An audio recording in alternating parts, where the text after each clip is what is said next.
I don't think, and I know some of you weren't happy with me, I didn't think we should defund the police. I never believed that and said so at the time. But I sure in hell don't think we should be funding the FBI either. I sure as hell don't think we should be funding the FBI either. I mean, based? I kind of have to agree with them. I mean, we spend way too much money at the federal level to begin with. And if we don't want to defund local police, which no one, I think, would want to argue for that. He certainly says now he doesn't agree with that. I'd like to ask him 2 years ago. But he says he doesn't want that now.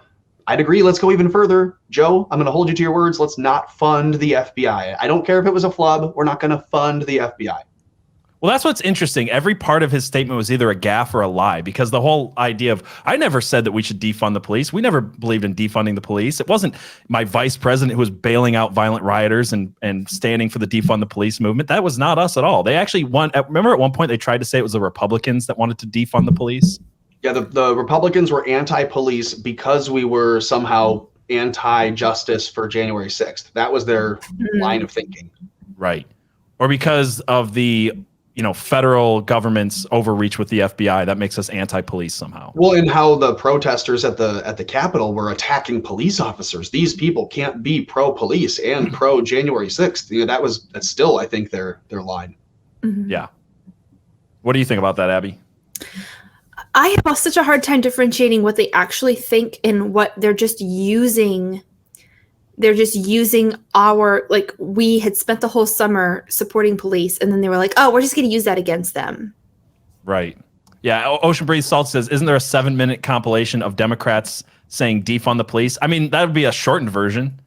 Like, it was their entire campaign slogan for 2020. Yeah, we've had a 3-year compilation of it. It's called CNN. This is CNN. Right.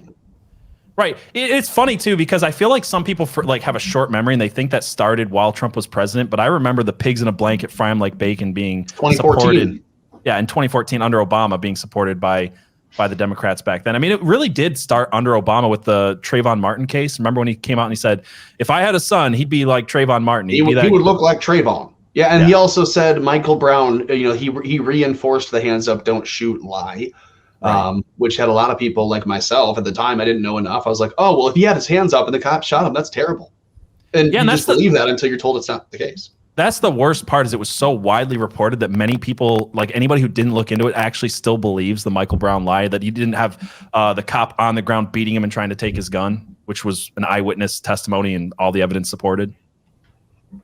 Abby, what did you think of Michael Brown? Go. I believed it for the longest time. I had no reason to not believe it. I wasn't on Twitter. And this is one of the things that I've been thinking a lot about, is that like the people who don't even know what they don't know. They don't know that there's a reason to not be watching Fox. They don't know that there's a reason to not be watching CNN because they've never had somebody challenge it. They've never been presented with the evidence. Or they're smarmy and they're smug about their choice of which side they're choosing. And then they think, oh, you're a stupid Fox listener because you don't subscribe to the MSNBC. Or they would, on the other side, they go, oh, you must watch CNN because you don't buy hook, line, and sinker everything that Hannity says. Right. Right. It wasn't the Michael Brown one that got me. It was the whole George Floyd thing I thought was very interesting, because when it first happened, I don't know anybody who saw the clip without context, without all of that. They just saw the first clip and they're like, that looks bad. It doesn't look like the guy was a murdering guy, but it looks bad. Everyone thought, damn.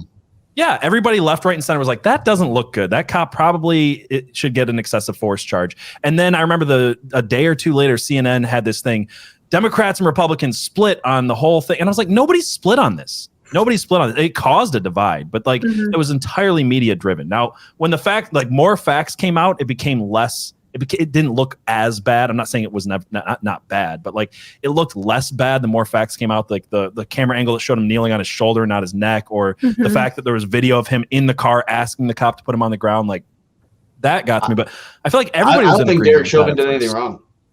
Yeah. I think it was while we're talking about it, I don't think Derek Chauvin did anything wrong. I think it was now that I know the case, but at first everybody thought it looked bad. Yeah. I'm not sure if Derek Chauvin did nothing wrong, but it was a barely assisted suicide. So, well, didn't he die from a Fentanyl? Yeah. Barely assisted. I don't know. I guess where I go is, what did he do wrong? And when they point out things that they said in the case that he did wrong, they had witnesses to say, no, this is by the book. No, this is not the use of force we would have recommended. It's actually less than. And so it's circumstantial that the guy died. You can say, well, he didn't save his life. He didn't have Narcan on him. Like, well, yeah, he's not a paramedic. He's a cop. Like, he's also not an angel. He can't bring him back from the dead. You can't charge him for keeping him dead. The blame would have to go more on the police training that told them to do the move that he was doing. That's it's hard for me to hold him entirely accountable, and especially what he got charged with. Yeah, I don't think he's criminally responsible. I do think that his track record, right? Like that's what I mean when I say he didn't do anything wrong. Exactly. I think that his track record wasn't great, and I think that comes down to, and this my husband has experienced this in the fire service, where the unions keep terrible people in, or even just people who have flubbed and flubbed and flubbed. They have a pattern of not being great cops, not being great firefighters, and they just stay in the system because of the unions. Yeah, I think but the unions also know they're bad, and so they can use them to gum up the system. They use them for traction and for leverage, and they can use them kind of as the lowest common denominator. They're fodder. But what you're saying, Abby, kind of proves my point in the beginning, is that everybody was looking at this the same way, going, hey, maybe there's a problem with the police unions. And if anybody maybe forgot, there was actually a point where BLM and people on the right were going, actually, we should start looking to the police unions. And that's when the media drove the narrative that they're split, which was a total lie, and then it drove the division. So yeah, it's the weekend that you saw Maxine Waters and Nancy Pelosi out in public saying, we got to get in their face, we have to shout them down, we can't do this, we have to be, and that was like the summer of love, that we were heading into.